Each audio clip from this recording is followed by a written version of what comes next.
প্রধানমন্ত্রী বলে আমি মাপ চাই, আমি ক্ষমা চাই, আর উনি বলে আরে এরা তো মিশা কথা কয়। ক্ষমতা হলো এই ভদ্রলোকের হাতে, কারণ ওনার বাড়ি বগুড়ায়, ঠিক আছে? তো উনি ওইটা ফিল করেন যে প্রধানমন্ত্রী বাড়ি আমার বাড়ি একই জায়গায়। কিন্তু প্রধানমন্ত্রীকে উনি দেখেন কী করছে ভদ্রলোক।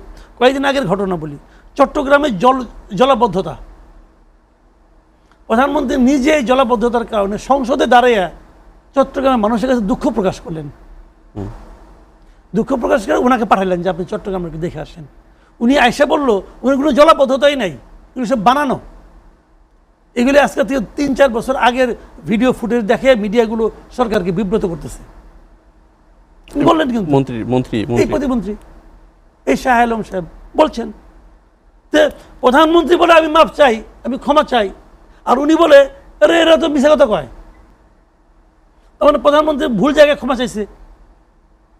আর ঠিক আছে, সব মানলাম ভাই, এটা কি ভাই কথার মার পেয়েছে যুদ্ধ জয়ের ব্যাপার নাকি? এই যে কথাগুলো আপনি বলছেন, চট্টগ্রামের মানুষ কি বলে, চট্টগ্রামের লোকজন কি বলতেছে জিজ্ঞেস করে দেখেন।